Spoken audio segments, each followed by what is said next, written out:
Assalamualaikum warahmatullahi wabarakatuh. Perkenalkan, saya Puspitasari, mahasiswa profesi nurse dari Stikes Muhammadiyah Palembang.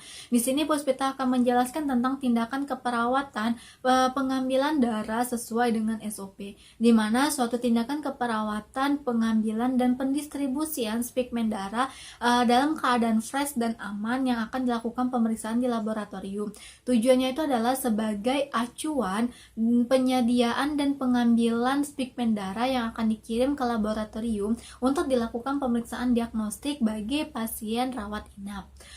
Adapun alat dan bahan yang harus kita siapkan terlebih dahulu yaitu adalah handscoon, masker, tourniquet, spet 3 cc atau 5 cc, tabung darah, perlak, plester, bengkok, dan alkohol swab. Langsung saja kita masuk ke tahap prainteraksi, di mana kita mengidentifikasi pasien terlebih dahulu dengan cara menanyakan nama dan tempat tanggal lahir yang akan dicocokkan pada gelang dan buku status pasien. Lalu perawat mencuci tangan dengan prinsip 6 langkah.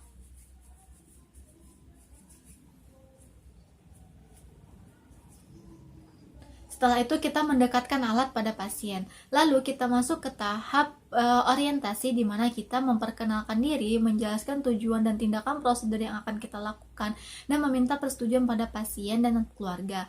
Assalamualaikum Ibu, perkenalkan saya Puspitasari, perawat pada pagi hari ini. Di sini saya akan melakukan tindakan keperawatan pengambilan darah, di mana suatu tindakan pengambilan atau pendistribusian spikmen darah dalam keadaan fresh dan aman yang akan dilakukan pemeriksaan ke laboratorium.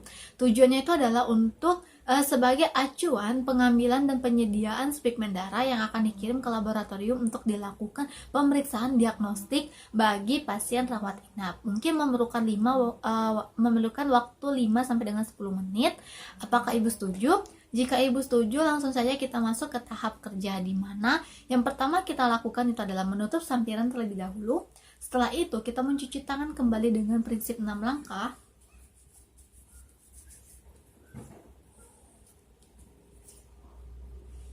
Setelah itu, kita menggunakan APD seperti handscoon dan masker. Lalu, kita meminta pasien untuk meluruskan lengannya dan kita memasang perlak di bagian bawah lengan. Setelah itu, kita meminta pasien untuk menggepalkan tangannya dan memasang tourniquet di atas lipatan siku kurang lebih 10 cm di atas lipatan siku tadi.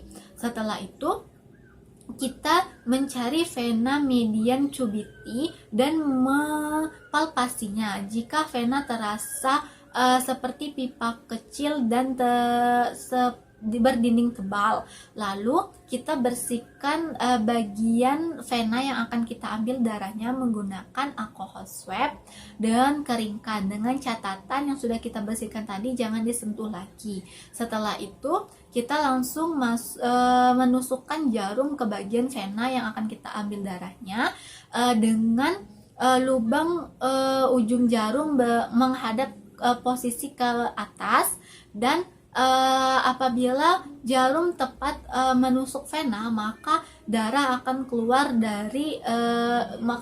ke dalam jarum, ke dalam spet. Setelah itu kita lepaskan tourniquet. Apabila volume darah dirasa sudah cukup, maka kita meminta pasien untuk melepaskan genggamannya dan kita meletakkan alkohol swab ataupun kapas di atas tempat penusukan tadi, dan perlahan-lahan kita cabut jarumnya.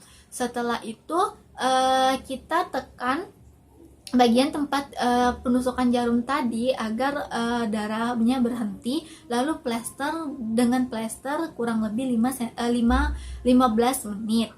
Setelah itu kita masukkan darah di spet tadi ke dalam tabung darah yang sudah dilabeli dengan nama, tanggal lahir, dan tanggal pengambilan darah. Setelah tindakan selesai dilakukan, kita masuk ke tahap terminasi, di mana kita mengevaluasi keadaan pasien dengan cara menanyakan apakah ada keluhan yang lain setelah dilakukan tindakan tadi. Jika tidak ada keluhan yang lain, maka kita permisi kepada pasien untuk kembali ke ruangan.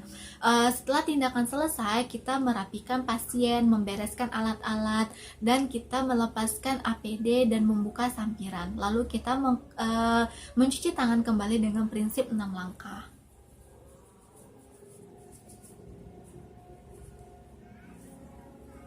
Setelah itu yang terakhir adalah pendokumentasian di mana nama perawat, tanggal, paraf, dan tindakan apa yang dilakukan. Akhir dari video ini Puspita akan bagikan link terkait pengambilan darah dari YouTube. Mungkin hanya itu saja yang dapat Puspita jelaskan terkait pengambilan darah. Apabila ada kata-kata yang salah, Puspita mohon maaf. Kepada Allah Puspita mohon ampun. Puspita akhiri. Wassalamualaikum warahmatullahi wabarakatuh.